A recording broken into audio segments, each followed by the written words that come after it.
handle the truth. The Denise Simon Experience. The Truth Matrix. Vetting, exposing, drilling down to the truth. Rolling Thunder, this is Hitman, Seat, over. Hitman, this is Rolling Thunder, Seat, out. The Denise Simon Experience. Exposing politics, lies, demagoguery, spin, fraud.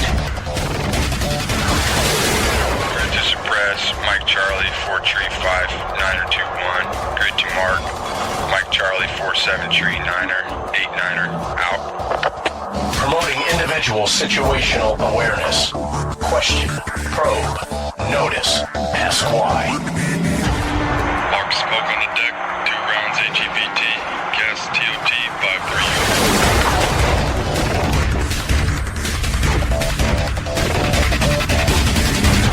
And now, the Denise Simon Experience.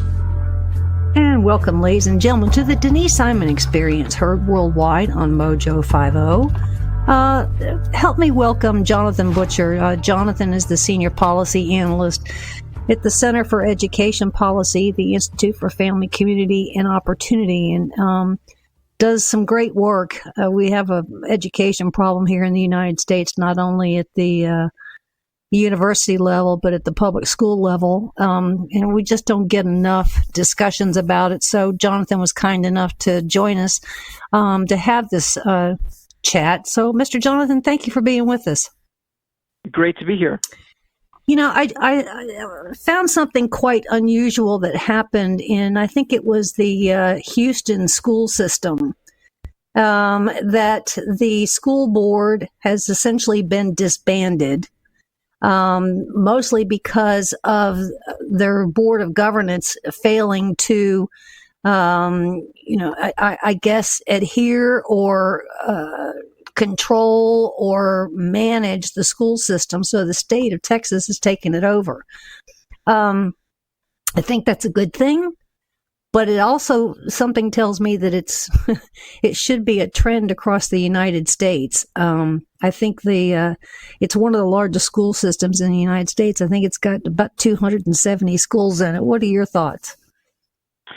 You're right. Houston is a large school district, and like districts of similar size around the country, places like Los Angeles, Chicago, Miami, these are places that create they have no choice but to create pretty large district offices that have a great many administrators trying to run a great many things, right?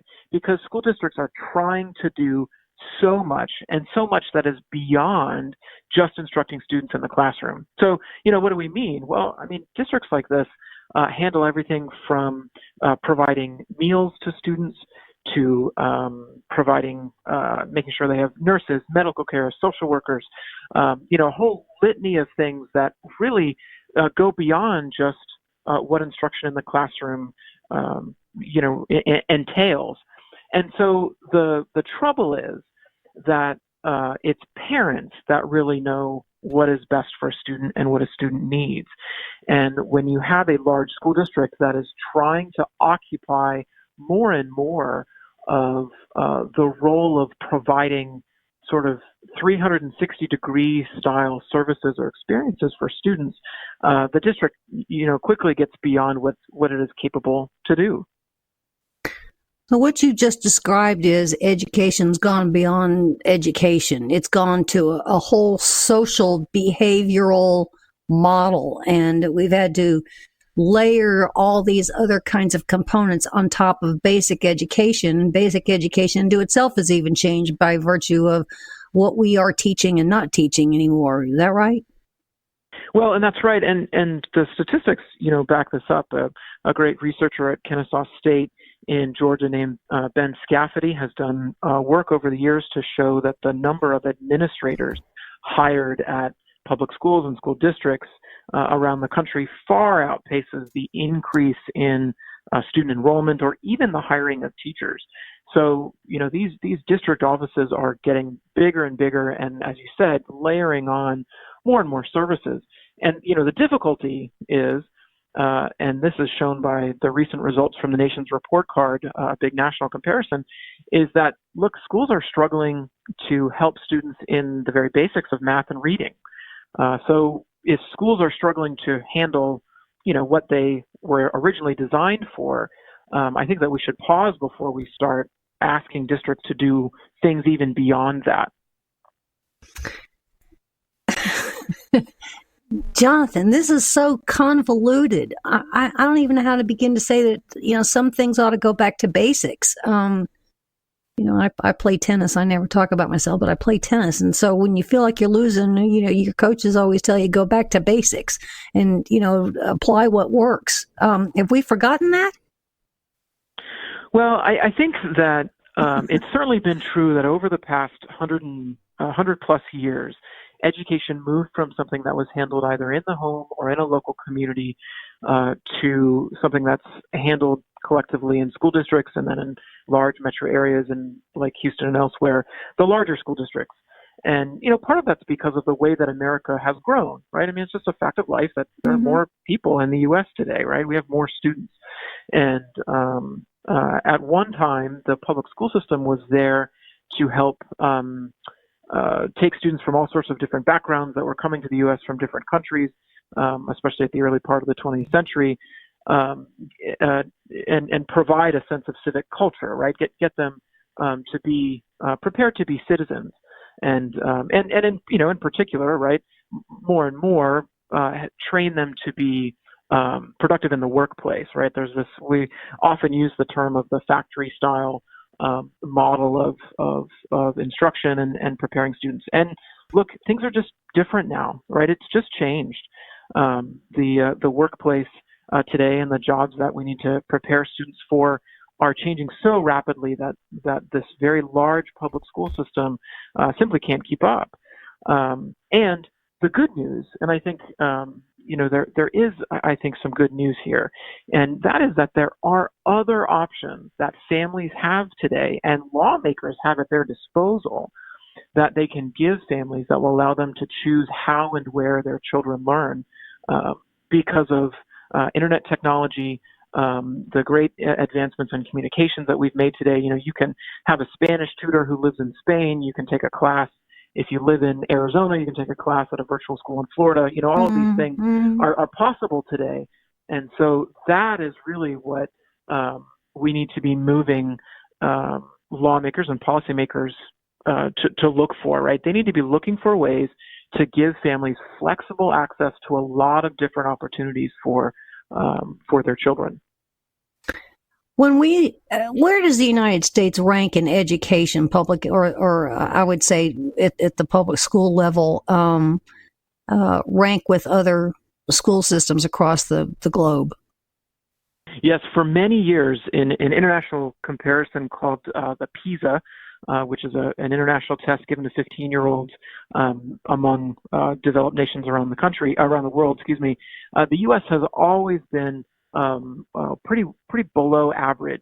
We're in the sort of the 20s and 30s, sort of depending on the comparison that you look at and which subject and combination of subjects. But it's safe to say that in math and reading and even science, the U.S. is below many of the other developed nations that we normally would think that we'd be competing with on the global scale. And this is something that has persisted. It's not new. This is something that's been in place for a long, long time. And it's not just that figure that should make us concerned. It should make us even more concerned that a researcher up at Harvard who wrote a chapter in a book that the Heritage Foundation just produced, did some work and found that the achievement gap between children from low-income families and their more affluent peers, that gap has not changed in half a century. Wow, interesting. And that number is significant because it was half a century ago that President Lyndon Johnson declared the war on poverty and created the Great Society programs that ultimately gave way to or gave birth to the modern education programs that we have today. Things like Head Start, which is the preschool program for children from low-income families, as well as the modern education law for K-12, not to mention the current federal loan program. All of these things, right, were originated about 50 years ago, and that's when the federal footprint began to grow. And the purpose, right, as you would think, right, with the Great Society and the War on Poverty by their names, the idea was to help families and children who were low income, who were in poverty. That was the goal. And clearly, if the gap between them and, the middle class and upper middle class has not changed, why then, we should be prepared to say that this experiment that Washington made in education has not worked. Jonathan, two things. We've lost, I think, the participation or the existence of what is known as the PTA, the Parent Teachers Association, where I think that there was some pressure from parents and community on the school systems, kind of a checks and balances at the real grassroots level. And then we don't hear too much about the teachers' union, because the teachers' union are really about, their benefits and their pay as opposed to the quality of education. So I think we have two channels there that are hurting the system. Is that right? Well, I would say we hear a lot from teachers unions these days. I mean, they closed down the schools in Chicago. Right. They for the wrong reasons. Sure, exactly. They had strikes recently in Los Angeles, and some other things that folks may not be aware of, because teachers went on strike in West Virginia last year, and that was one of the strikes that sort of was part of several. Right, Arizona had one. Oklahoma, right? There were strikes in a number of different states, but West Virginia's was interesting, as well as some union activity in Kentucky, because in those states, the unions went on strike and told lawmakers that if they did not stop considering ideas to provide private school scholarships to eligible children, then they would go on strike. So they were threatening lawmakers with activity to accomplish a political objective. Now, that's interesting, right? Because typically when unions go on strike, they do so for the reasons that you just described. They argue for higher pay, like they did in Chicago, for example, and they want changes to their working conditions. But they are now using strikes to accomplish a very clear political and specific policy objective, and that's something that parents should be very aware of. I mean, look, charter schools, private school scholarships, education savings accounts, these are things that poll very highly among families, charter schools in particular, among families of minority families. These are schools that are helping kids in some pretty tough places, Chicago and LA being two of them. And so I think the unions, unfortunately, for the sake of these children, have succeeded in those areas in capping the growth of charter schools, and that's a development that I sure hope families are aware of and work to change.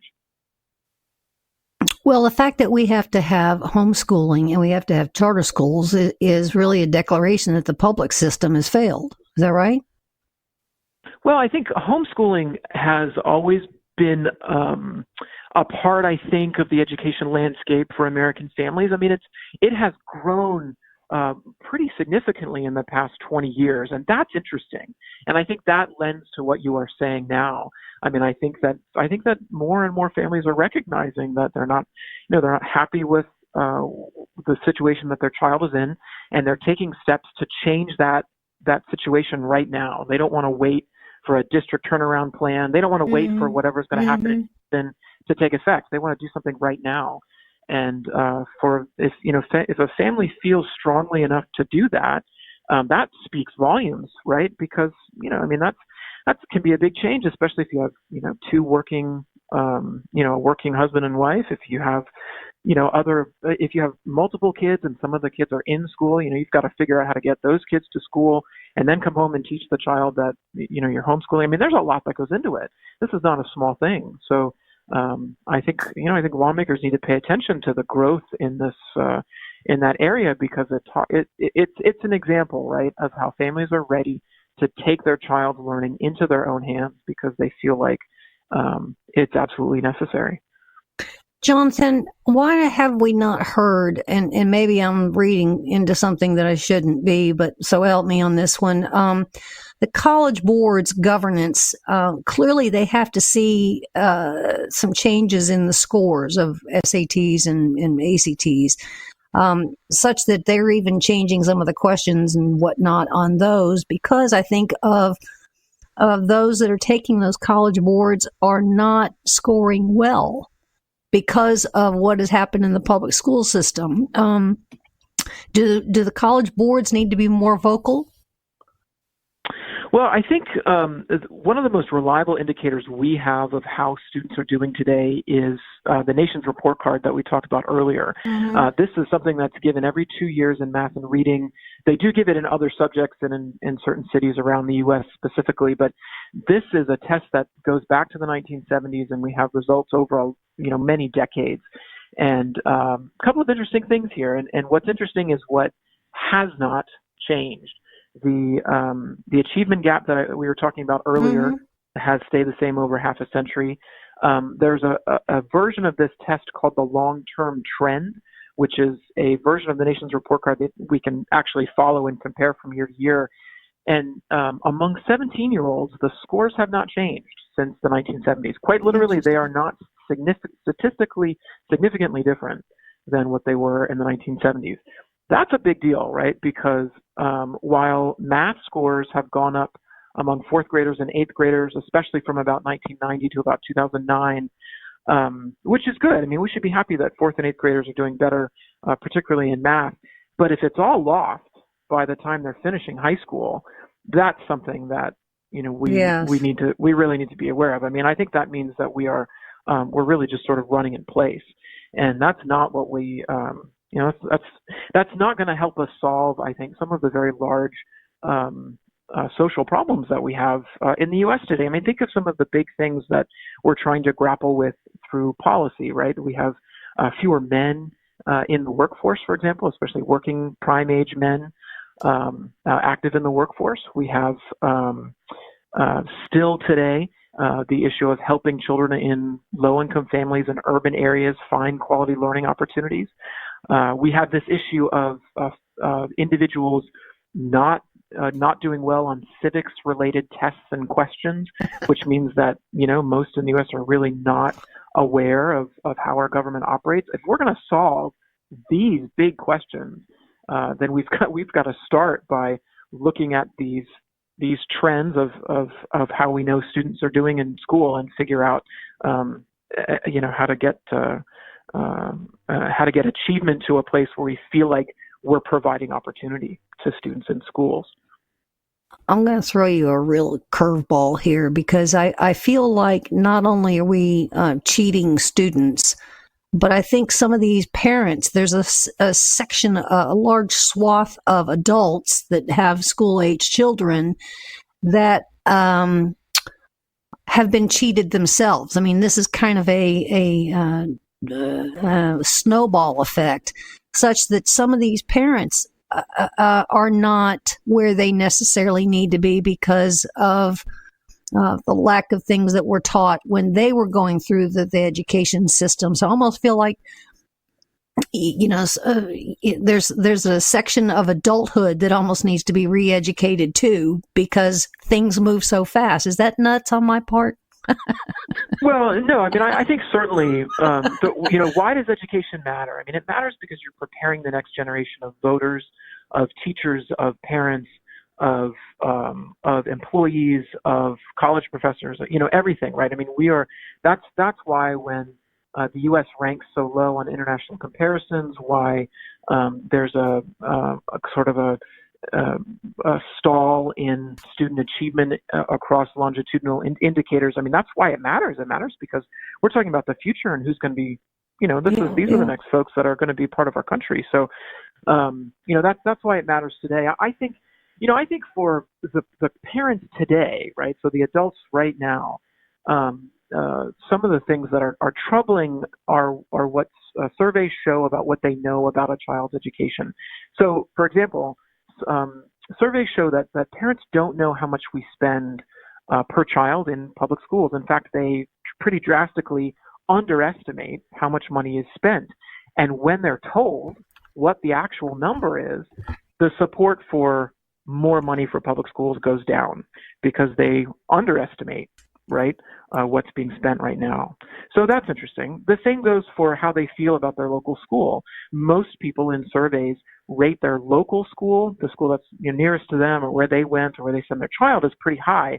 But nationally, they rate the public school system in the U.S., on a much lower than what they give their local school. There's some inconsistency there, right? It's not possible for everybody's local school to be better than the national average. Right. So that's important. And the same goes for teacher salaries. People underestimate what we pay teachers. Once they're told how much we actually pay them on average, support for higher salaries, goes down because, people, when they're presented with, hey, look, we need more money for schools, it hits a part of us emotionally, right? It hits us somewhere deep inside because everyone knows a teacher or has a teacher in their family, or, there's something about it, right, that is very much a part of your community. So I think getting facts out there about what we do spend right now and the performance of what's happening in schools is important. It's important to do the very things that you were just talking about, because it will help to inform the public about what is actually going on in education policy. And that matters. That truth is important.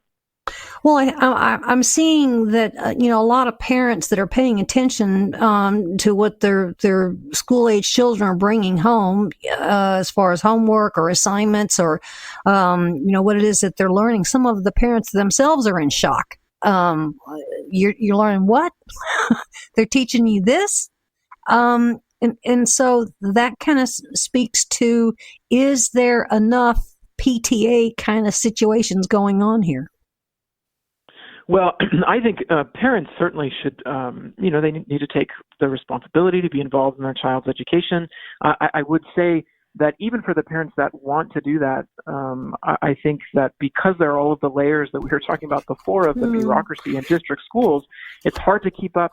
And, they don't always know what's going on in the classroom. I think that as the public education system has gotten, larger and larger, and these big districts have taken on more and more schools, it's harder to see what's going on inside, each classroom. And it's made it so that parents become one or two steps removed from what's actually going on with their children all day. And so hence the need for not just parent options in education, but like you were saying, everything from PTAs to school boards for families to be active. I mean, look, if you want to make a change in your community, it won't happen unless you do get involved, and that's going to be important. Goodness, Mr. Jonathan Butcher, there's a whole bunch to cover here. I feel like I need to be talking to you for about 2 or 3 hours. I worry about the curriculums. I worry about the fine arts that are really not being taught anymore. I worry about competition with just not within the United States, but worldwide. I worry about budgets. I worry about pensions because, states are being hammered with some of these pensions. So, we didn't cover some of those things, but we're just all confused here, I think, aren't we? Well, I think there's some big issues, and education is a part of, a big policy puzzle of how to allow people to pursue their interests and live so that they can achieve what their dreams are.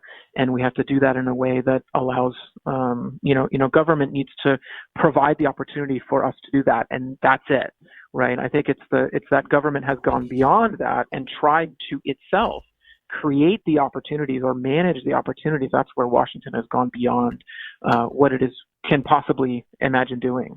So look, it comes down to we all, right and left, I think, can agree that we want to provide every child with the chance to succeed. We want every child to have the chance to pursue their dreams. And so we need to start there and be honest about what it takes. Mr. Jonathan Butcher, Heritage Foundation. Check out his work over at heritage.org. Thank you, Jonathan, for being with us. Great insight. And ladies and gentlemen, there's more coming your way on the Denise Simon Experience. Stay with us.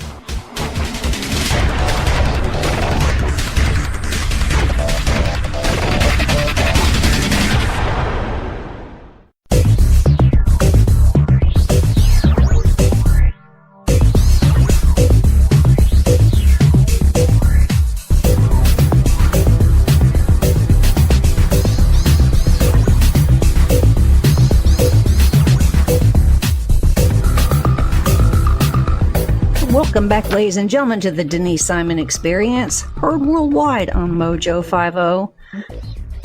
Media. So what do? I call on Robert Curry, a previous guest on the Denise Simon Experience, and the author, which I just absolutely love because we talked about his book, Reclaiming Common Sense. Please grab Christmas stockings, holidays, birthdays, anything. I'm really pushing books here, Mr. Robert Curry. Well, welcome to the Denise Simon Experience. Thank you for having me back. Yeah, there's so much reading it needs. I've got, I think, 6 books going at the same time. Well, the good thing about Reclaiming Common Sense is it's the smallest book anybody's ever read. I mean, my hero, of course, is Tom Paine. You know, his great book, Common Sense. Both the recent books are, dedicated kind of to Tom Paine with the kind of common sense in the title. And Reclaiming Common Sense is even briefer than Tom Paine's book. It's a quick read. It's a easy read, and it's not got too many pages. It's perfect for the busy person. You're gonna have to put it in electronic form so people can read it on their mobile devices. It is available. Good. All right. Good. General Mattis, I think it was when he was active in the Marines, put out a reading list to the military, and it was quite the reading list. He's supposed to have one of the larger library connections or collections that there are. I'm going to charge you with putting out a reading list for just common adults, meaning anybody over 18. Your book is one of them. Thank you. Nobody's reading anymore. They look at a headline, read the paragraph, and then they got it, right? Well, that's one of the reasons I wanted to make my book simple, sweet, and short, to make it easy for somebody to say, hey, I read a book.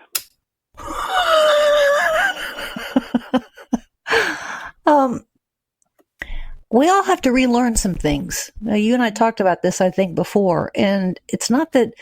I think those seeds were planted years ago when we were in education, and we have to kind of reteach things and put things in perspective and context again. Do we not? Yes. I think that the attack on America, we have external risks, China, Islamic terrorists, but our internal war on America, really home base is the education establishment. Yes. That's really where the problem. It's a revolution from the academy. When Bill Ayers decided to quit using bombs to kill Americans, he became a professor of education. Yeah. And a very honored one, tenured, very influential. So in other words, it was an easy transition from going to murdering Americans with bombs to destroying young Americans' minds with false teachings. It was a smooth transition for him. I never thought about it that way, but I'm not going to argue with that one at all because I think I completely agree with it. What's happening to our children is that Monday through Friday in school, and especially at the university, they're being taught that there's no such thing as truth. It's an amazing development. But your Attorney General and Senator Kamala Harris wants to extend the school day to 10 hours now? Well, what a dream. If you got all the young people being programmed into your way of thinking, why not have them in there for 18 hours a day doing the programming? Because of course, education has gone out the window. Reading, writing, and arithmetic are not the core of teaching anymore. So if you're going to program them night and day. And I think education's become propaganda too, has it not? That's what I mean. Yeah, that's what I'm trying to say. I didn't say it very clearly, but that's what happened. That was good, yeah. So, in the old days, not that long ago actually, people understood the common sense truth that there is such a thing as truth. But the academy got taken over by these deconstructionists and other theoretical people. Basically, postmodernism is the idea, and the core idea of postmodernism is it really claims to truth are meaningless. So, what that means is, that you have your truth and I have my truth, and everybody has their own truth, which means, of course, there's no such thing as truth. And we tell falsity so often that it's almost become accepted as truth. Yeah, I think it's an important way to important part of understanding what's going on in the media. I mean, the media is just lying. I mean, the main voices in the media are just plain comfortable being partisan, and not just partisan, but willing to put forward things that are obviously not true in support of a partisan agenda. So what happened? How did they get liberated from the burden of at least trying to be truthful and maybe try to spin that in a partisan way? But instead of just now they're free from that, they're just ready to come right out and say stuff that it's easy to find out isn't true if you know how to look and are willing to look. Well, what happened is these young people were taught in the academy that there's no such thing as truth. So if there's no truth, there's no lying. If there's no truth, then there's no news to report. There's just picking a side in a partisan fight and making sure, it's obvious which side they've picked, and making sure that the side you're on, if you're in the news, is the one that wins.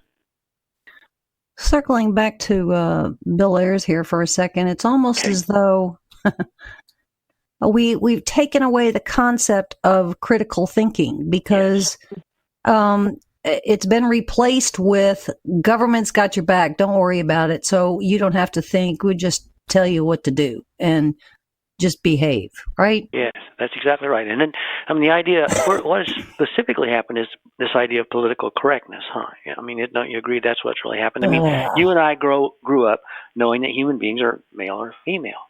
Well, that basic fact organizes a lot of things in life.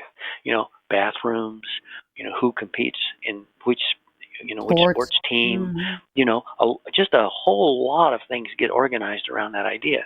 But the politically correct idea now is, which the elite and the governmental elite that's the idea they're pushing. It's the idea of gender identity.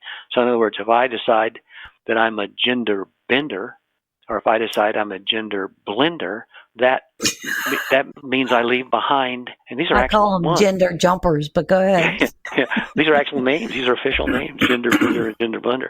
Then I'm not a man, And if you decide that you're a gender jumper, then you're not a woman, and that makes things impossible for people to govern themselves. I mean, what do we do about bathrooms? What do we do about sports teams?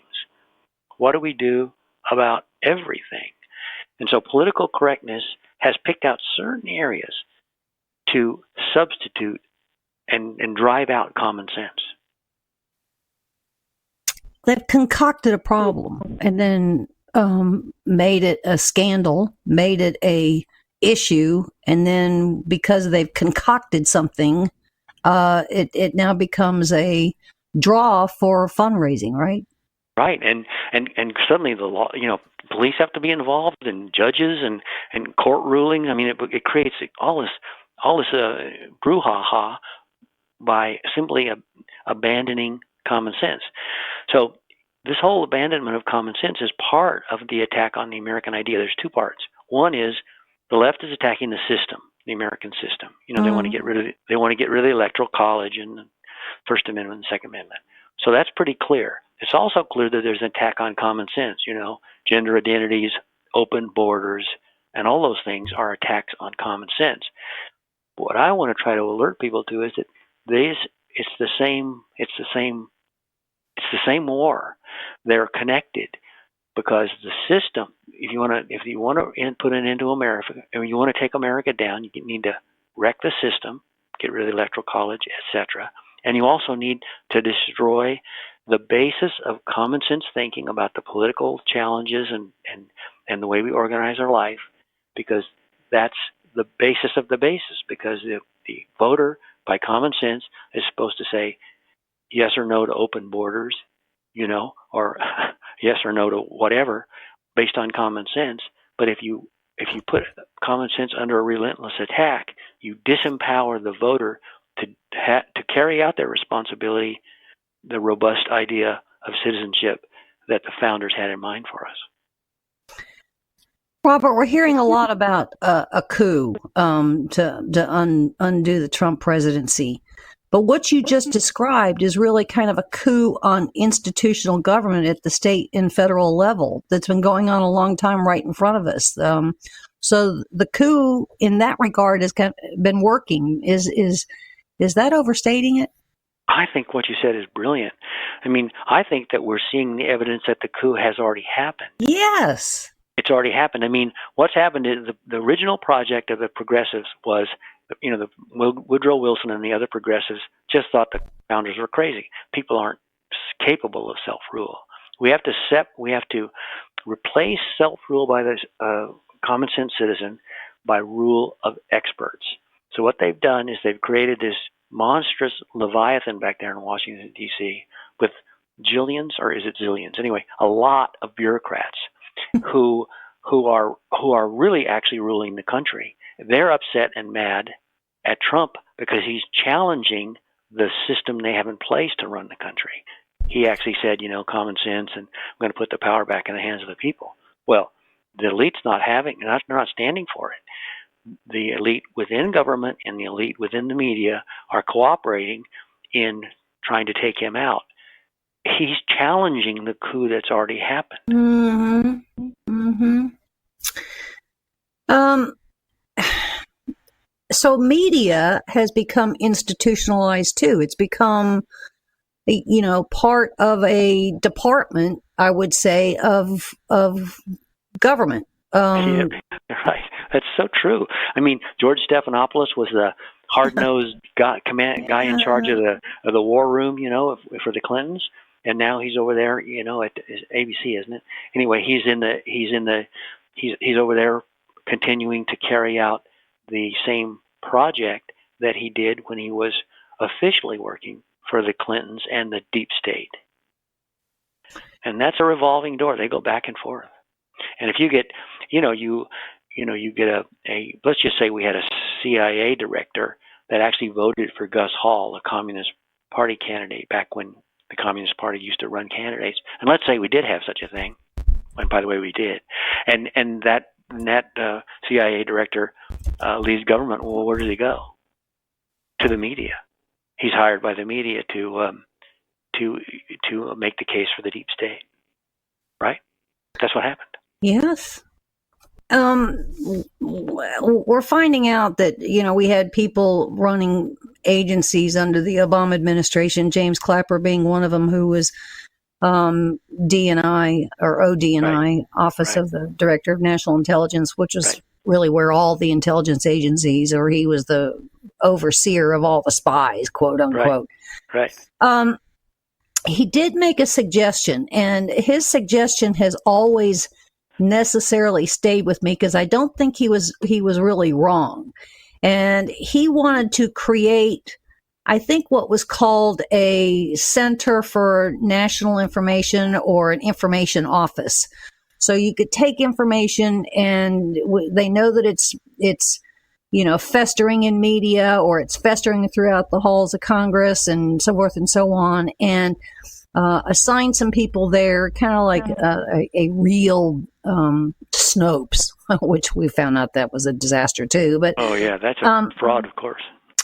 But to take information and just kind of boil it down and just say, well, this is wrong, this is wrong. And I almost have to agree that we necessarily might have to have something like that, especially when things are concocted not only domestically with the help of legislators and media, but we have all these external influences as well that plant stories. Do we need something like that, or are we supposed to kind of be doing that on our own?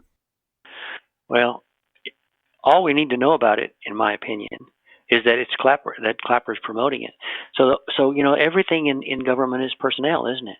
Mm-hmm. So if Clapper gets to put the people in there, in that office, then you've got a Snopes operation being funded by taxpayers. Mm-hmm. And that whenever we see it's tragic, but whenever we create a government institution, the left goes to work to take it over.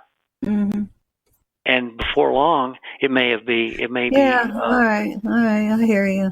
I mean, it may be established with the best of intentions, but then you have that institution. I mean, the university used to be a wonderful thing. I mean, American universities, not that long ago, were the greatest universities in the world, right?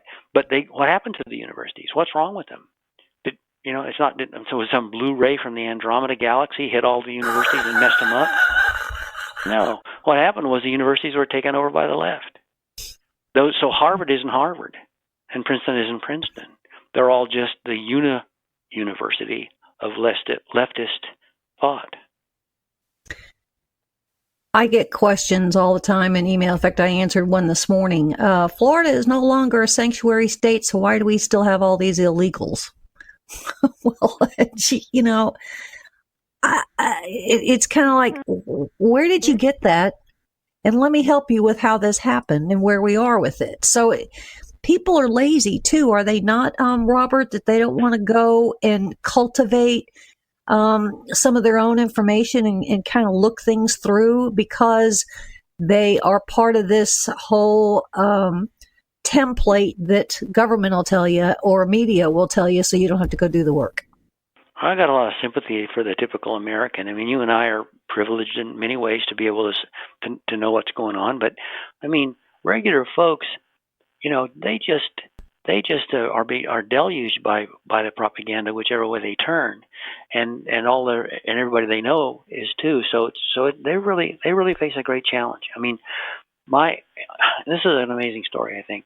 So my father-in-law, a patriotic American who fought in World War II, after Obama was elected, my bride was speaking with him, and it was obvious that he'd voted as he always did as a Democrat. He's a union guy and a decent guy, and so they had this conversation in which he said to her, "Now look, if Barack Obama's middle name was Hussein, I would have known that." So this was after the election. Now, of course, you and I knew his middle name was Hussein. But and my father-in-law greatly trusts my wife for good reason. She's a real smart person.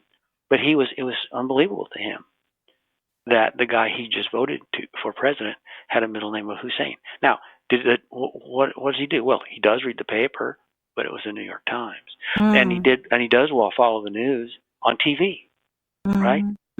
So I think this is a good person. I'm not. Please don't misunderstand me. I'm not beating up on this guy. I'm saying this is the challenge that regular folks face day in and day out. I kind of have a lot of sympathy for the American citizen who thinks he's informed, who watches CNN when he's in the airport, and thinks he knows what's going on. I find myself.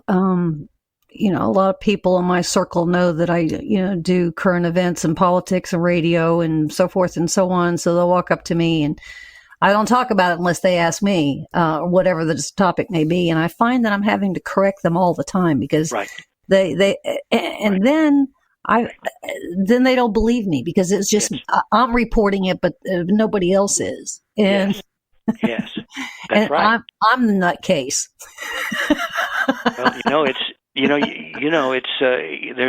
that's the scary thing.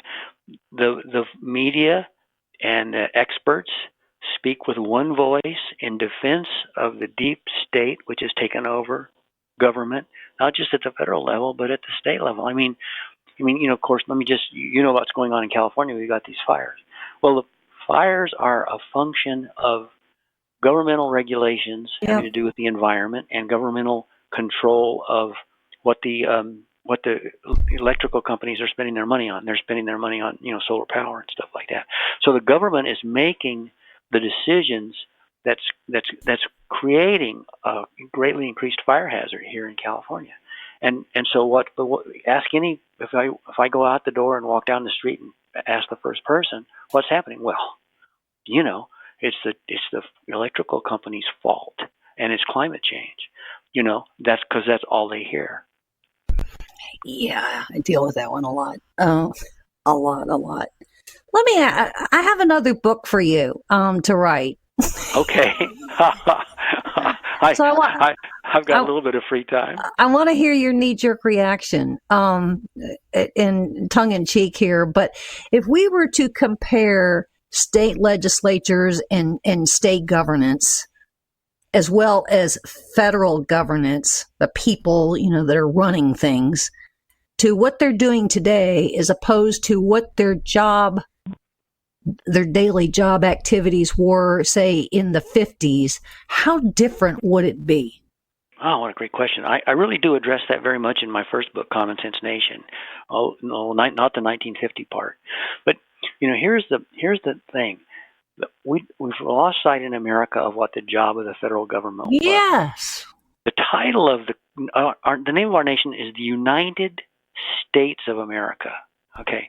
Now, at one point, we were a bunch of colonies, and each colony was a state, that is a governmental body with its own complete array of powers. So in other words, South Carolina could make treaties, with foreign countries and things like that.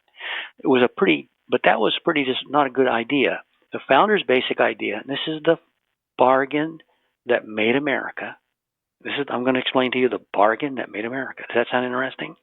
Yeah. The founders got together and said, look, let's take these matters of dealing with states and put those into a federal government that will handle those things.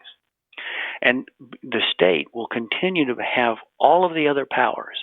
So the limited powers of the federal government, would be to deal with foreign states, matters like State Department and treaties, and also the military for our defense.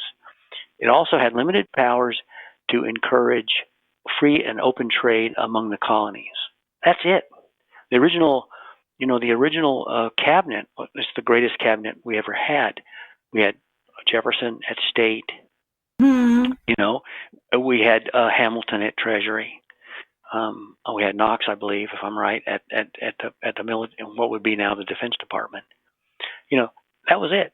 Its job was very limited, and it was easy for the American citizen to keep their eye on what was happening in Washington, even with limited information, because the job of the federal government was so narrow. It was to deal with states, foreign states, and issues among the various state governments in America. That's limited government. That's the original idea. Our federal government now is in charge of fixing anything. Yeah, anything that moves and doesn't even have to move. Yeah. Yeah, doesn't even have to move. And so there's all this duplication. We got we got the environmental department in Washington, and we got one in every state. So it's all duplicated. You can do something and be charged at the state level and at the federal level. A duplication. Which just makes things crazy. The limited powers of the federal government made the robust idea of the American citizen completely capable of understanding what was going on, because it wasn't totally overwhelming like it is now. So if I was to say something to you like there is no civility anymore really on the Hill in the halls of Congress, which has caused, I would say, the breakdown of civil society, because people out here react out. So they're causing, known or unknown, they meaning the people on the Hill in Congress, they've killed civility, and they're now killing it out here in the public. Is that about right? Oh, it's so true. It's so true, and it's all part of what we're talking about, isn't it? Yeah. It's really true. It's so important. The old-fashioned politeness, that among the members of the Senate, of different parties, that's gone out the window. Because, in a sense, the common thing to say, is that the Republicans are the stupid party and the Democrats are the evil party. You've heard it, I'm sure. To a certain extent, the Republicans are trying to play by the old rules. Hey, listen, this isn't fair. We're not supposed to do it this way. We've got to do it this way. But the other side, which the left isn't interested in that. You can go from bombing to bombing Americans to propagandizing them in the university, means that those rules are off. And to the extent that the left has taken over the Democratic Party, those people, you're lucky if they aren't putting a bomb under your desk. What a mess. I mean, It's bad, but the solution is one and only one. I mean, that is, it's with us. The American people need to understand that the government's been taken over, by a leftist cabal, and that leftist cabal is trying to, from the day one, has been trying to push President Trump out. But the interesting part about that is they're revealing their hand, aren't they? Yes. Before Trump, everybody could think everything, things aren't, we're making a lot of mistakes. Seems like things aren't going that well, but basically we still have the system. But it's anybody who's looking has to see now that we don't have the system anymore. The deep state that actually runs things took one look at Trump and said, this guy is going to break our rice bowl. Yeah. We got to get rid of him. And they started from day one on that. So the good news in the bad news is that anyone who cares must see that we don't have government by, for, and of the people. We've got government by, for, and of the experts, the self-styled experts from the leftist academy. Well, Mr. Robert Curry, author of Common Sense Nation, Unlocking the Forgotten Power of the American Idea, I would say, kind of to summarize some of this discussion, is to hold on to freedoms and to hold on to liberty is the burden of every individual out here. And we have, in some cases, shirked that responsibility. We don't want the burden, or let somebody else handle it, and that somebody else is the federal government. So we've become kind of, Bill Ayers, indifferent to it all, right?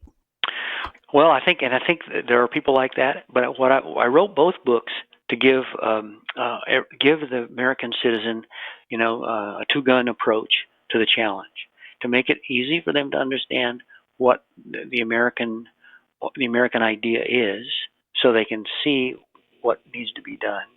And the Reclaiming Common Sense book is to restore that person's confidence in their ability to understand and make wise and moral choices. So it's I feel like the ordinary citizen has been disarmed by all these things, but I think they'd be a lot better off if they had kind of two guns, and I've provided them with two in order to take the country back. Mr. Robert Curry, been a whole bunch of fun talking with you. It's just, it has. It's just kind of basic common sense that we've been discussing here. Imagine that. Yeah. And congratulations on the book, or books. You do a lot of good work out there, and we need your voice, so keep it up. And ladies and gentlemen, there's more coming your way on the Denise Simon Experience, so stay with us.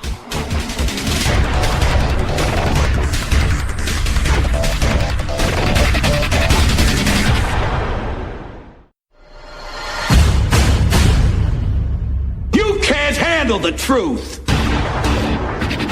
The Denise Simon Experience. The Truth Matrix. Vetting, exposing, drilling down to the truth. Rolling Thunder, this is Hitman. Seat over. Hitman, this is Rolling Thunder. Seat out. The Denise Simon Experience. Exposing politics, lies, demagoguery, spin, fraud. Suppress, Mike Charlie, 4-3-5, 9-2-1, grid to mark, Mike Charlie, 4-7-3, 8-9, out. Promoting individual situational awareness. Question, probe, notice, ask why. Mark smoke on the deck, 2 rounds AGVT, gas TOT, 5-3.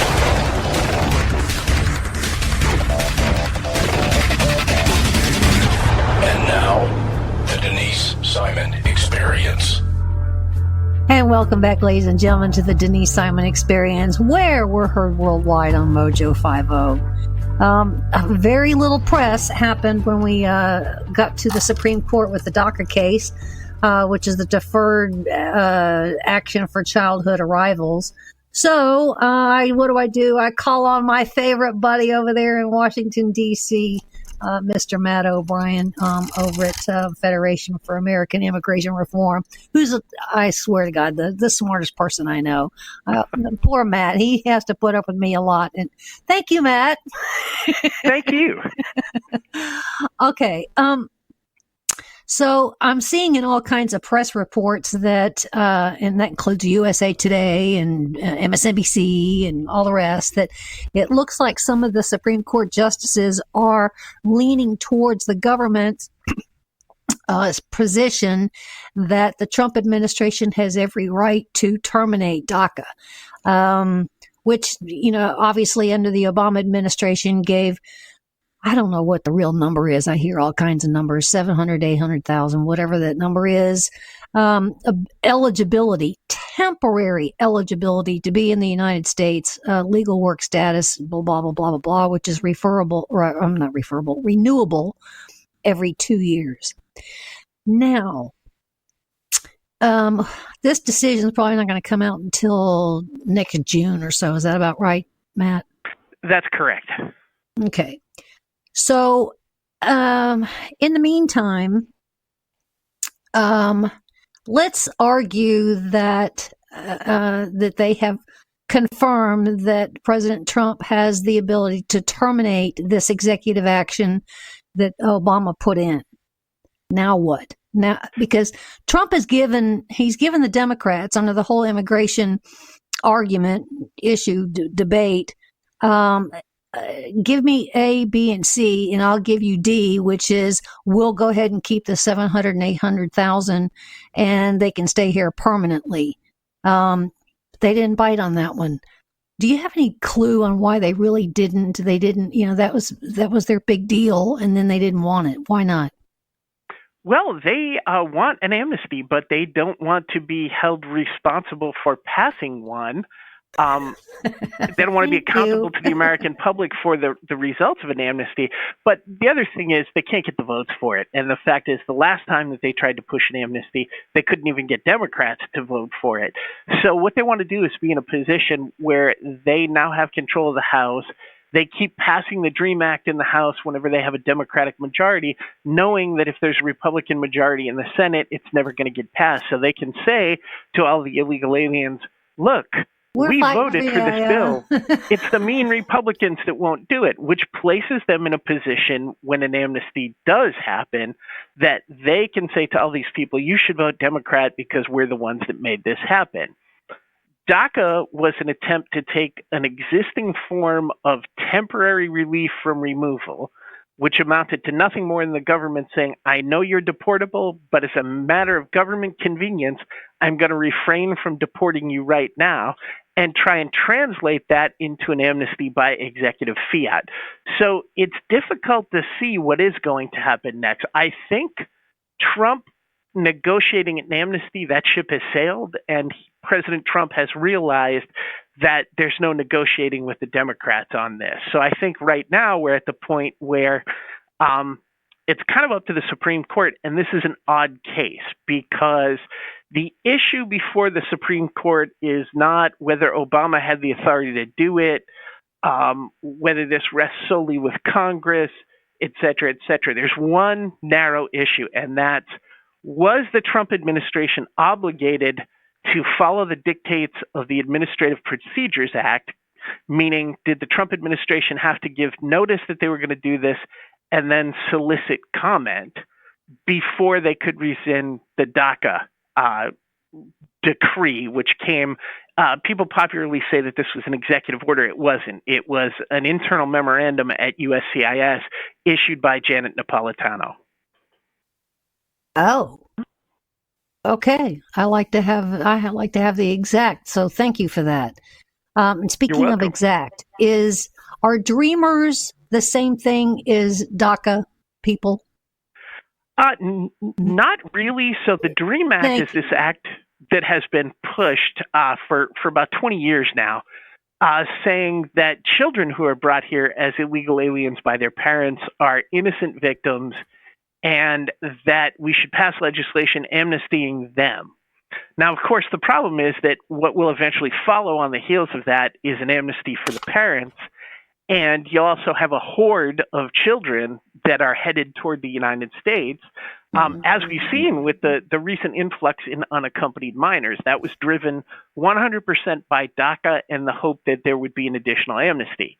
But we're in this weird position now where even if the Supreme Court rules in favor of the people who filed on behalf of the DACA applicants, the Trump administration can still rescind this program because the Supreme Court's in a position where the only thing it can really say is, no, the Administrative Procedures Act doesn't apply here, and the Trump administration could rescind this because it was illegal or because we don't think that the Administrative Procedures Act applies to this type of immigration power. Or they can say, yes, the Trump administration messed up, so they have to leave DACA in place, but then the Trump administration can publish notice, solicit comment, and still rescind the DACA program, 5-6 months down the road.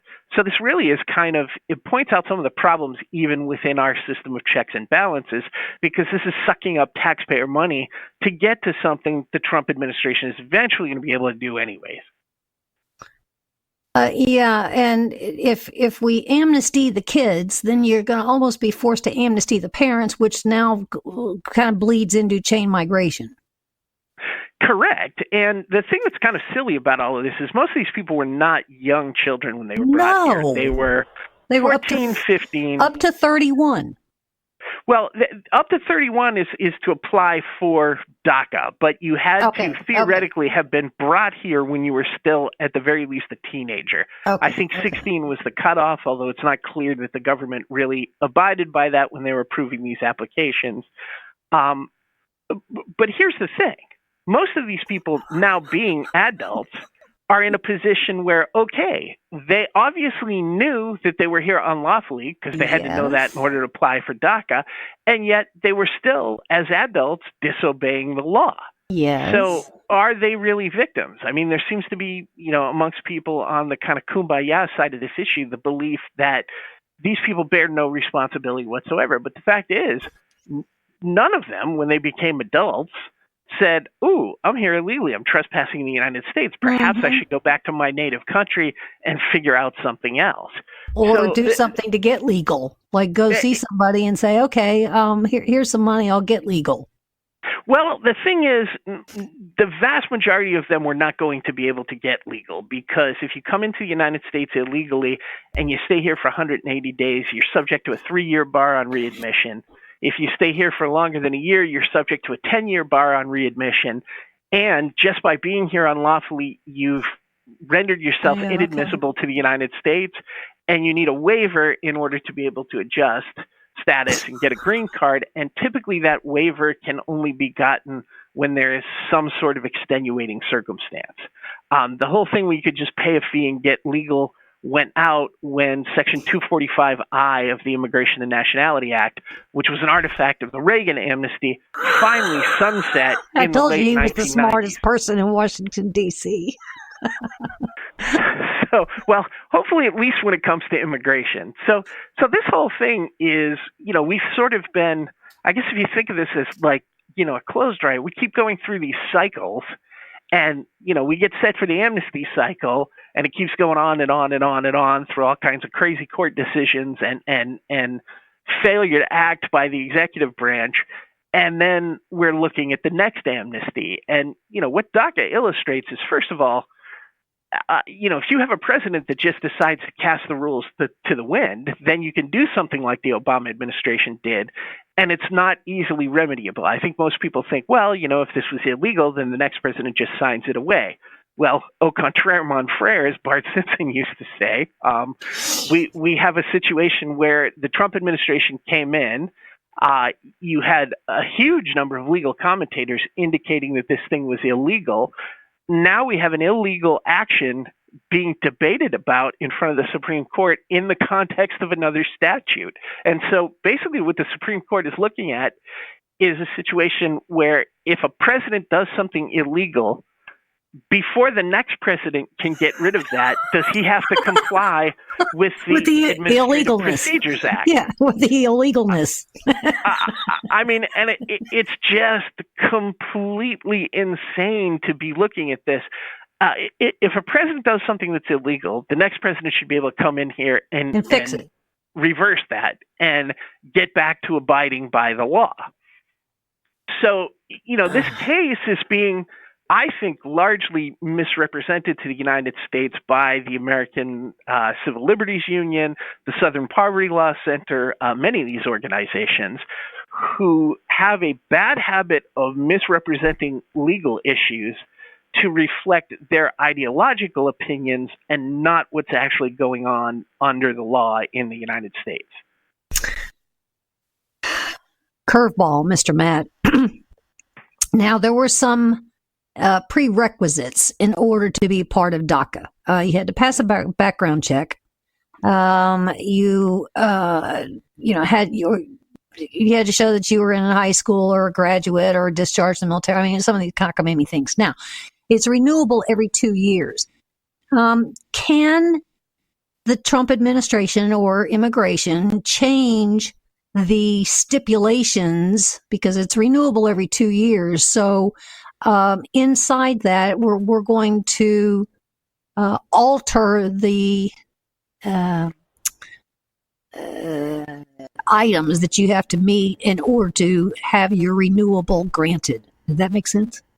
Yes, it does. And that's an excellent question, because what the Obama administration tried to do here was take something that is not an immigration status, it's not a permanent form of relief from removal, and hammer that square peg into a round hole so that they made it look like a statutorily designated immigration benefit. In reality, what deferred action is exactly what the name says. I'm the U.S. government.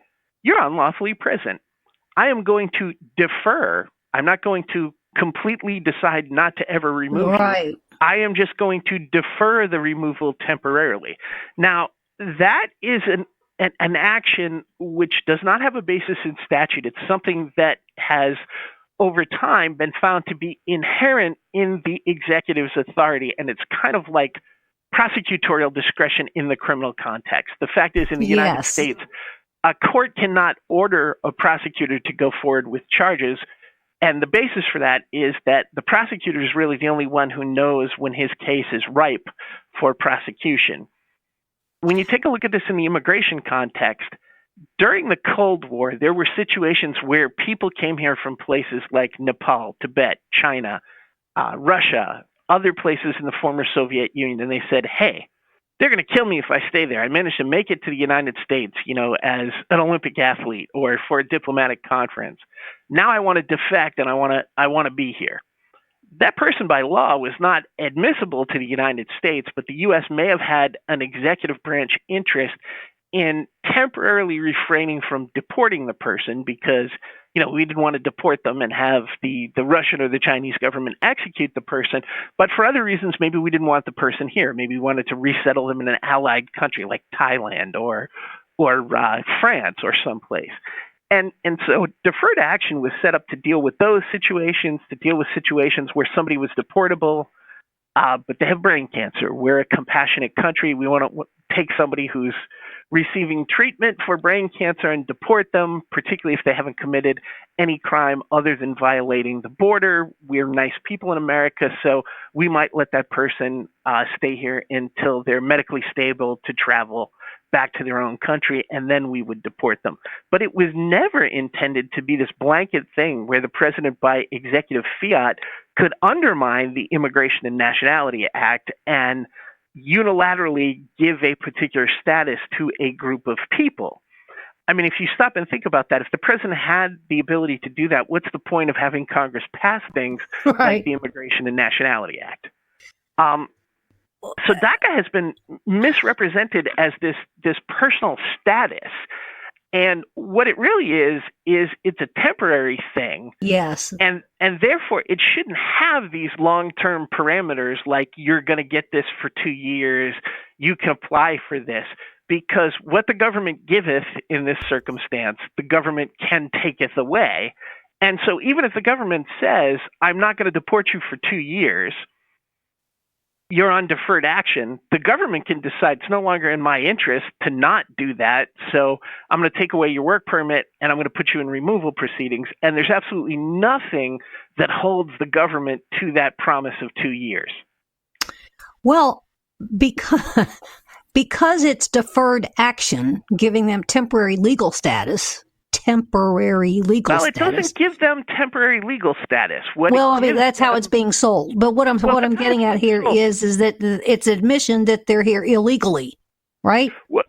Right. It's an admission that they're here illegally, and then what it is it's the executioner withholding the sword stroke. Yes.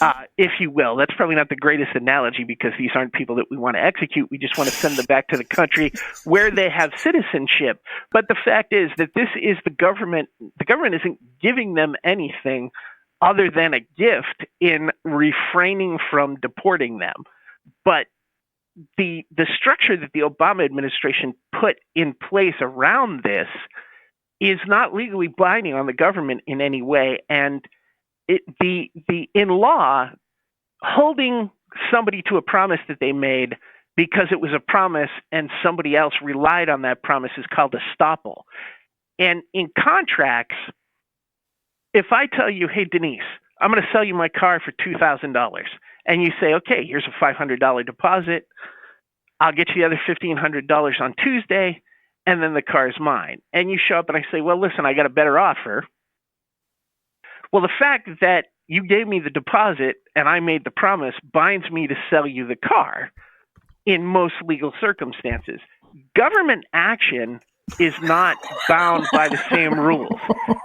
The government, because it's constantly reacting to things in the diplomatic realm, the national security realm, the public safety realm, there's a very, very high bar before a government promise binds the government to keep doing something.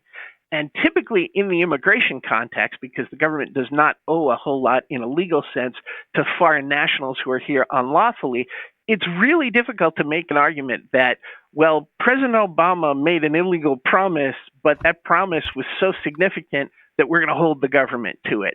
And that is just not likely to happen in this issue unless, we wind up with a Supreme Court that has 9 socialists on it, a bunch of Bernie Sanders clones. Oy vey.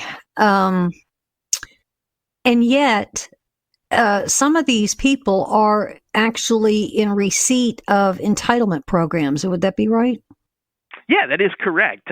Most states have determined that these people, because they're not actively being deported and they're not just in illegal limbo, that they're going to consider them to be lawfully present and give them immigration benefits. Give them welfare benefits as if they were lawful immigrants, which is crazy because we're, now allowing these people without violating any laws, at least if you are listening to the local welfare authorities, to collect benefits when they have never paid into this. We're giving them in-state tuition. If you live in Massachusetts and you want to go to school next door in Connecticut, you're not going to get in-state tuition because you're not a resident of Connecticut. On the other hand, if you're an illegal alien who happens to have taken up residence in Connecticut without authorization, then you're going to get in-state tuition. So this is just the crazy level of absurdity that we have reached with all of this stuff. Did you hear any part of the arguments that the government was making to the Supreme Court over DACA?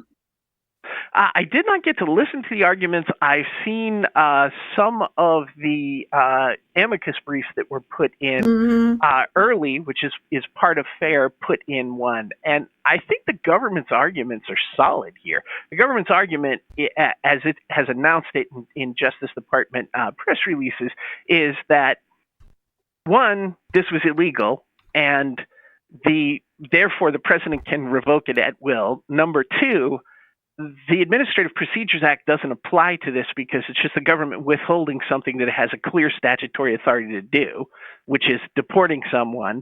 And number three, that this is all governed by the plenary powers doctrine, which is a doctrine that says there are certain things over which the executive or Congress has plenary power. And when that's the case, the courts can't review those things because they're political questions that should be left to the political branches of government. And so that the government's kind of, I think, most compelling argument here is that the court doesn't have any authority to decide on these cases anyways. It's not a judicial issue. This was a political thing that President Obama did, and therefore the next administration can come in and, as a matter of political policy, simply reverse it. Was the government's argument comprehensive enough, or did they feel like that they could just hit on 3 or 4 points and sell it to the court? I think the government's argument was pretty comprehensive. This is kind of an issue of first impression. And what we're seeing in the United States right now is a lot of these things that were very settled with immigration. And that if you look in the precedent, going back to like the 1930s and 40s, we settled a bunch of these issues after World War II. They're being relitigated by this next generation of progressive judges. And this is something that I heard all the time when I was working in the government. Somebody would say, well, we can't blah, blah, blah. And I would say, no, there's a case on that. It's a settled matter. It says X. And they would say, well, that's an old case. We don't have any new cases. Now, if you stop and think about how absurd that is, we have a common law system, legal system in the United States. And what that means is things that fall within the purview of the courts, the court can decide on. The court issues decisions, and those decisions become precedent. They carry the same force as statutes, and we take them as the fundamental legal principles based upon which we make decisions. The fact that something is old in that type of system means that it was decided a long time ago. It's a settled issue. It hasn't come back up because everyone knows the answer. And yet we have a new generation of attorneys and judges who think, well, that decision was made back in, olden days in World War II when, people are kind of racist and homophobic and, they just thought differently. So now we got to look at this again. And you have seen this wave of cases, particularly from Trump with immigration matters, where you've had all these cockamamie, as my friend's grandmother used to say in Yiddish, fakakta decisions that misapply the law or just don't take it into consideration and have led to all these crazy results, most of which, when they hit the Supreme Court, thank God, have been reversed due to the good old traditional application of common law principles. Now, if we keep constitutional originalists filling the seats on the court, we're going to continue to be able to rely on the Supreme Court to kind of act as a corrective in these situations. But if we don't, if we wind up with a bunch of Sotomayors and Ginsburgs on the court, we're going to have a huge problem because they're going to go with this doctrine that, the Constitution is a living document and laws don't mean the same thing. When that law was passed in 1950, it meant one thing, but because society has changed, it now means another thing. And to my way of thinking, that's just a recipe for chaos and anarchy. Big hat tip to Matt O'Brien at FAIR, Federation for American Immigration Reform. Thank you, Mr. Matt. And ladies and gentlemen, more coming your way, so stay with us on the Denise Simon Experience.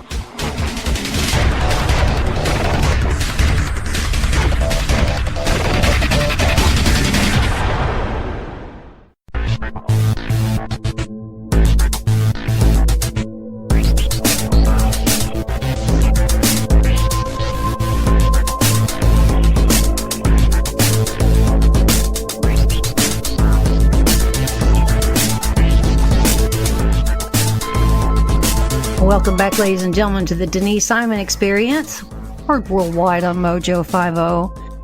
I got the huge pleasure of having investigative journalist Lee Smith with us. I've been following Lee's work for a very long time, and he just published a book, The Plot Against the President, the story of how Congressman Devin Nunes uncovered the biggest political scandal in U.S. history. Great time of year, by the way, Mr. Smith, Mr. Lee, to publish this, because I got to tell you, everybody needs to have this. It's certainly with Christmas and the holidays coming around, something to discuss for sure. And it isn't really a political book or topic. It's really just kind of, I don't know what. I'm not Jewish, but the word comes to me, fakakta, which is what I thought of when I finished your book, which, by the way, I did it in about a day and a half. Congratulations, Lee, and thanks for being with us. Yeah.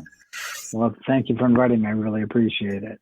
When I look at Devin Nunes, every time I see him on TV, he looks almost like the cat that swallowed the canary, because he there's more to him than we know.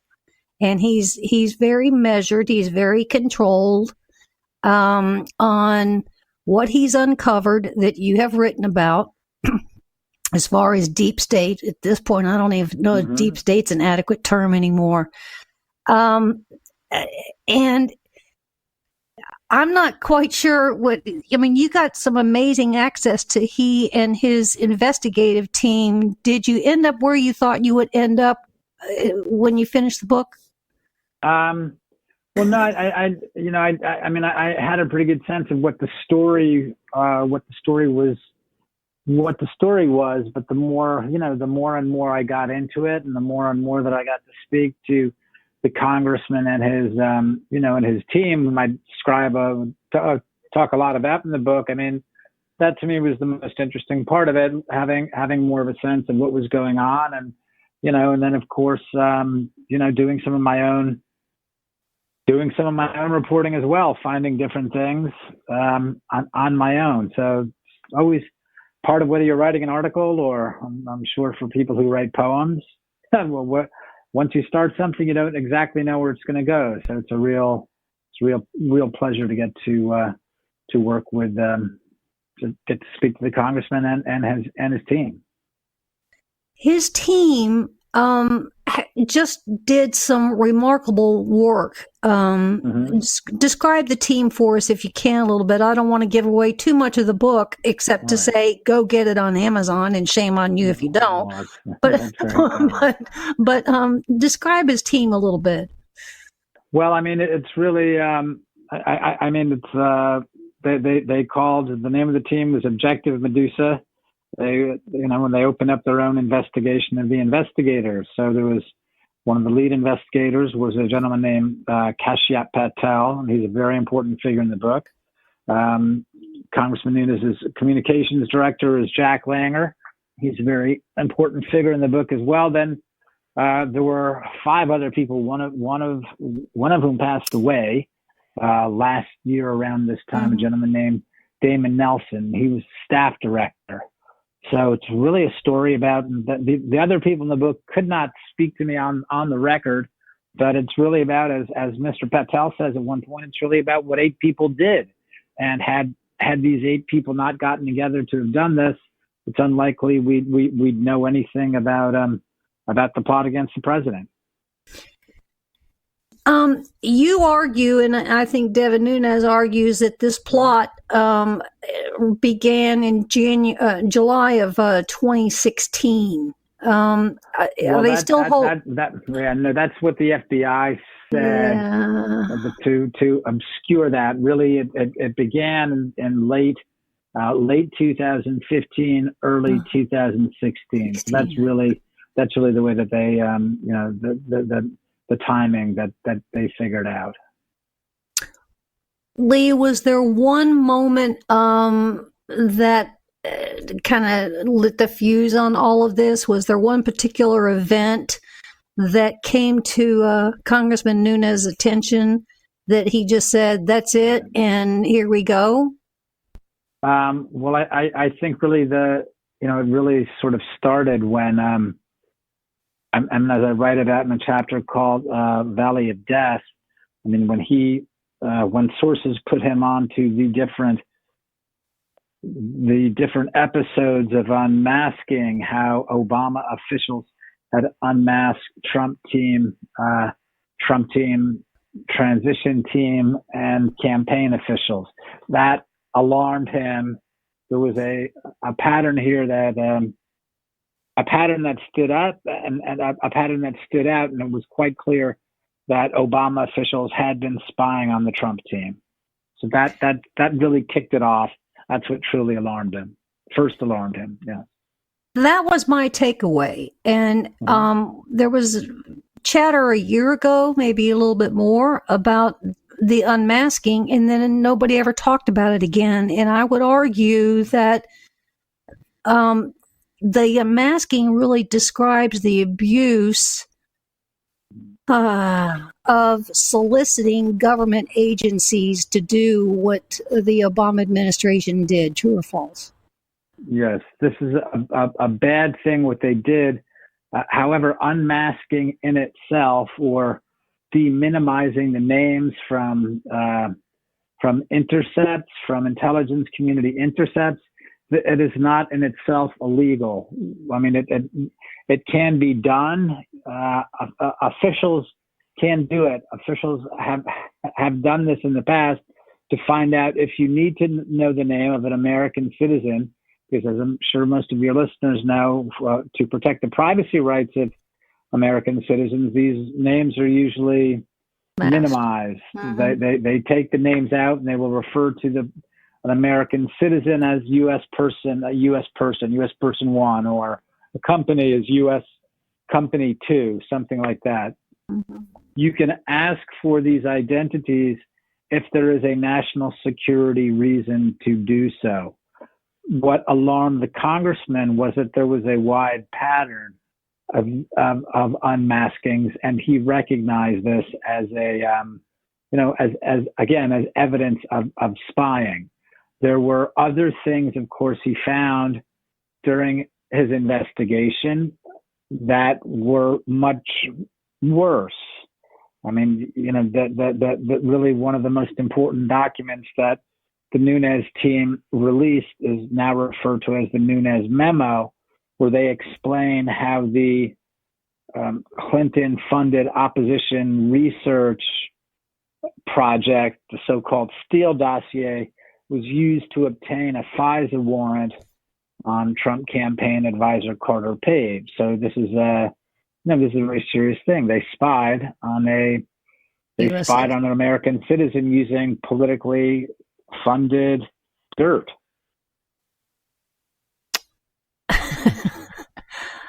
Let me kind of ask you a humorous question. Do you think that Nancy Pelosi, who says that she's been in intelligence for 25 years and, in her position in Congress, do you think that she's got a staffer, or that Adam Schiff has a staffer that have been paid a little bit of an extra bonus to take your book and read it over the weekend? I don't know about that. I certainly can't. I certainly can't tell. No. I mean, your book tells a major story. Now, none of us like the media for good reason, but one of the takeaways from your book was now you're going to like them even less. Is that about right? Well, the media is supposed to serve a very important purpose. I mean, we need to have real information. The public needs to have access to real information, to real stories, to understand both how we live at home and how we deal with other nations, other peoples abroad. So the media is supposed to play a very important purpose. But of course, you're correct that the media has always leaned to the left. But what we've seen over the last couple of years has nothing to do with political, or it's not about a partisan media. That's not what's happening. What's happened is something much, much worse. We're now seeing media that's part of actual intelligence operations. And this is what happened with the Trump campaign, then the transition team, and then the presidency. Large parts of the media, including the most prestigious brands in the American media, participated in in a spying campaign against Trump. So no, it's not about not liking the media. I mean, I'm a professional writer. My father worked in journalism. It's the family business. So I think journalism is a very important thing. Unfortunately, at this point, we don't really have a free press in our free country. What sparked you to tap Congressman Nunes on the shoulder and say, I want to do this, and can I have access? I mean, was there something that was a burr under your saddle that put you on this quest? Yeah, well, it's a story that I thought was a very important story, something important to write about. And I'd been, of course, I'd been following the story very closely, and I'd been writing about it for different publications. And then the congressman and I began talking about about various matters, and then we, I convinced him. I asked him if he would like to, speak to me for a book, and he thought that was a good idea. So, yeah, I mean, that's really the heart of the book, the story of the congressman and his team. So obviously, it's a very important part of the book. Surely, as I kind of mentioned, he's holding some things back, and I think rightly so, because there are so many other collateral investigations that are going on. So I think that Congressman Nunes had to be cautious, so in order not to step on toes of other committees and other agencies, least of which is AG Barr and John Durham are doing now. Would that be right? Well, one of the most important things about the story about what happened here is that the FBI and the Department of Justice, they buried their entire operation against Trump under, right? They called it an investigation. It was a counterintelligence investigation that they called Crossfire Hurricane, except it was not an investigation. It was an operation against Trump. It was a dirty tricks operation, but they hid this thing under so many different programs, classified programs, that there are many parts of it that the congressman cannot speak about, nor can his staff. This was the important thing about the Nunes memo. They wanted to get this information to the American public, but they needed to do it in the appropriate and legal ways. So insofar as you've heard the congressman and others ask for the president to declassify certain pieces of material, that's what they're trying to address. A lot of the information they want to get to the American public is still classified. I mean, according to what the congressman has said publicly. So that's one of the issues. It's not about stepping on people's toes. It's about getting information to the American public so we know what happened. We know what the rogue agents in the FBI and the rogue lawyers at the DOJ did, but they get that information to us lawfully. Lee, we have pretty much the Mueller report has come and gone, and as a consequence, it now almost as though that this plot failed. So, but I'm of the notion that there's still more. There really needs to almost be a second report to that. Your book tells us that, and the other investigations that are going on with Michael Horowitz, the Inspector General, and with John Durham, I think are going to be the second part of it. I mean, it's almost going to, not to use the phrase, but trump the Mueller report. Is that right? Well, yes, we're waiting on the Inspector General's report, which we hear will around Thanksgiving time. That's what different people are saying. Some people are saying before Thanksgiving, others are saying after. That's an important thing. There's another important case as well. This is the case, Sidney Powell's defense of General Michael Flynn. And as you've seen from Ms. Powell's filings, there's lots of important information that she's also excavated. That, in addition to whatever U.S. Attorney Barr finds in his investigation. So, yeah, we're looking for a lot more information to be coming down the road, hopefully very soon. I think the Inspector General's report will probably be the first thing that we see. And again, hopefully within the next few weeks. The term deep state, does the people that are paying attention, do they really understand the depth of the deep state, in your opinion?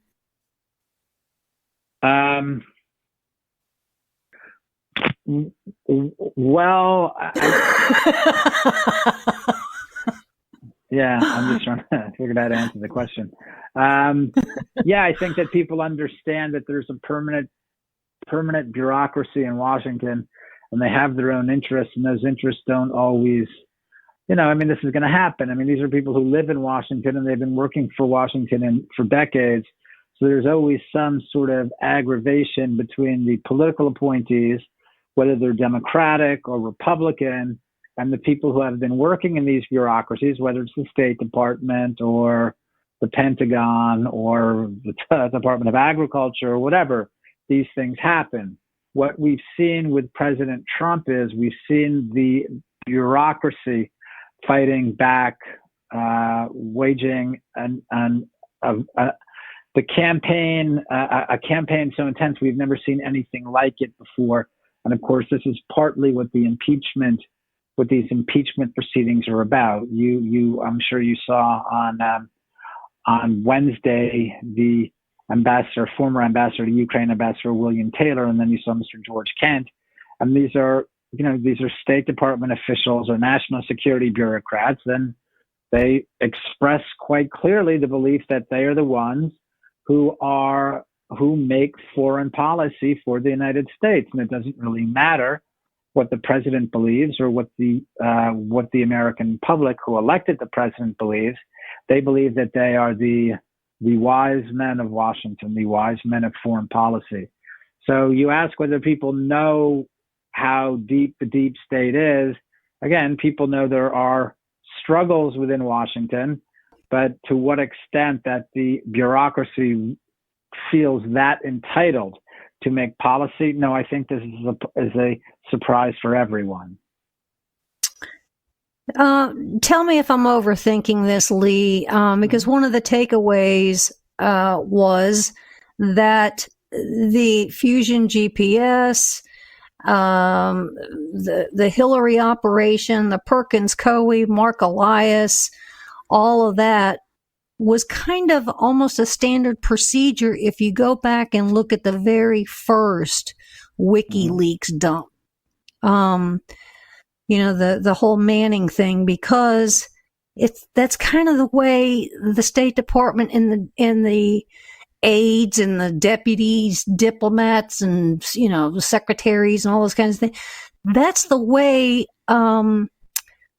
these embassies and all these kind of diplomat operatives worked anyway. Am I overthinking that to make that comparison?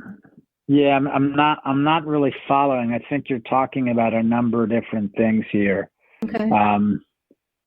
What happened was that the Clinton campaign's law firm, they hired Fusion GPS to do their opposition research, but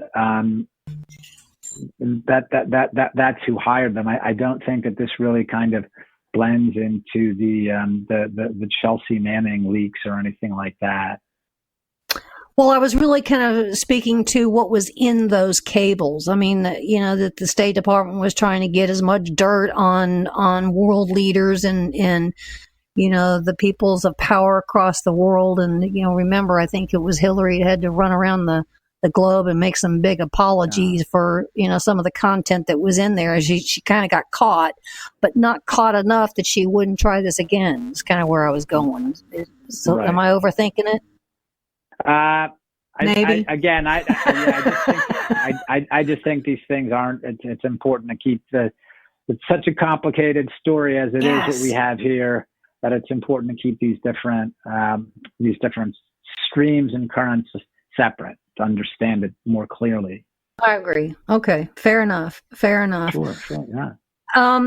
So, we are looking for consequences out here, because we got a protected class of government officials that never seem to get anything more than a slap on the wrist. Do you predict any consequences? I get asked that question probably 7 times a day. Right.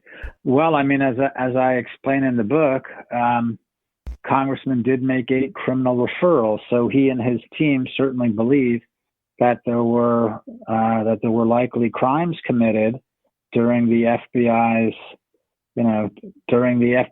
what they call their investigation of Trump.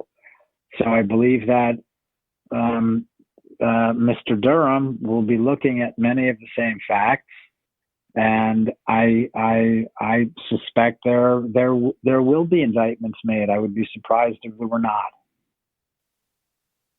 Are there things that you wish you had put in the book that the publisher said no?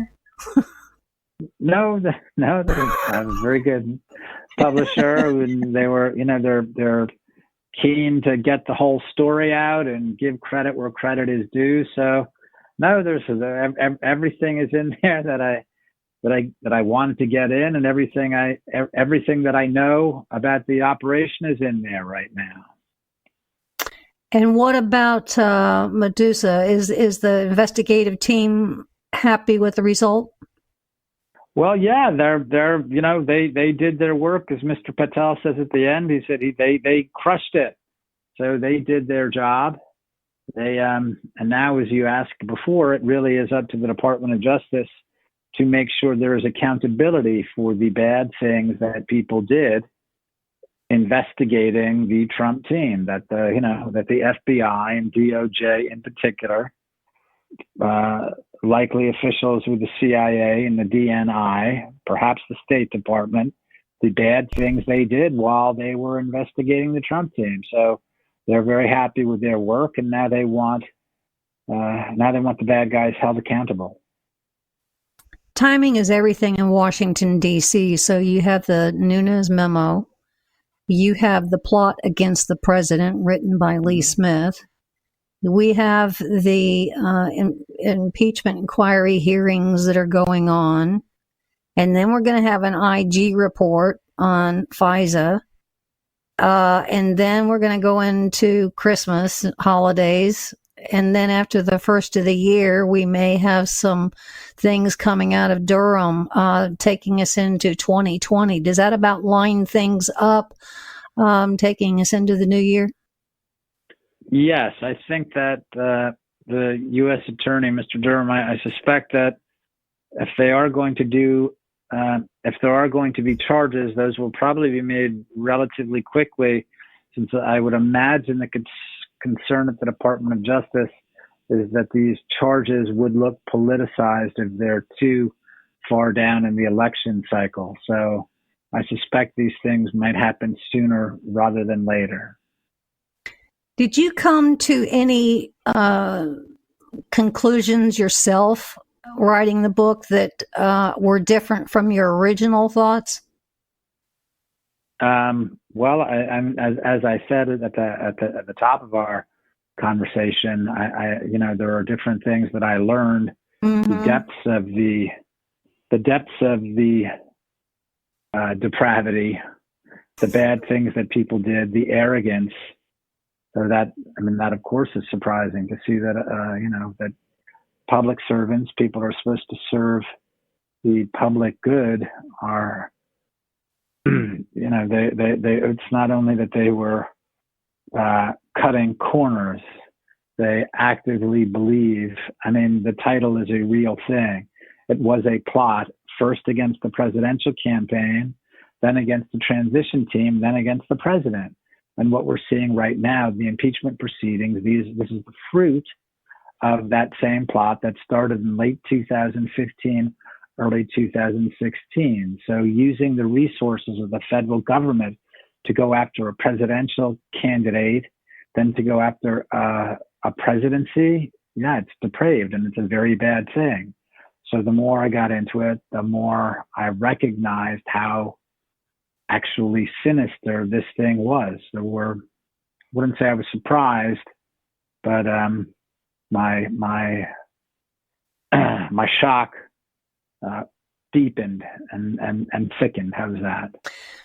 Almost all of these people are out of government now, I think, with the exception of Bruce Orr. Mm-hmm. Did I say that right? Yes. Uh-huh. Is there, and I think that there's a reason we're keeping Bruce Orr on the payroll, because he is, if for nothing else, he's at least closest to the hub of all of this plot. Would that be overstating it or pretty much accurate? I think I think you're right. I think he's right in the center of things. I don't, there's lots of speculation why he might still be employed by the Department of Justice. I myself can't speak to that. I just don't know. But I think your assessment is a good one, that he knows an awful lot about what happened here. And in order for them to be some kind of consequence, he would necessarily still have to be on government payroll, because I think consequences for those that are no longer on government payroll would be a lot less. That's kind of my gut sense, but I could be wrong on that one. Ladies and gentlemen, we've been speaking with Lee Smith. If you don't do anything else, it shines a whole different light on the plot, and a huge hat tip to Congressman Devin Nunes and his investigative team. Remarkable work. But then here comes Lee Smith, and Lee, it's almost like you were doing a whole journal thing, a whole kind of oral diary of all of this. And I got to give you huge congratulations. Oh, thanks so much. I mean that earnestly. You've done a public service. I mean, people think that they know what's going on and knew what was going on. Your book kind of lays it out very, very differently. And I include myself in that because I think I kind of keep up on all of that. And you give an awful lot of context and attitude and methodologies. So excellent work, Lee Smith. We're very pleased that you were with us. I very much appreciate on the Denise Simon Experience. Good luck with the book. And ladies and gentlemen, it's been a pleasure having you on the Denise Simon Experience, heard worldwide on Mojo 50. We'll see you again very soon.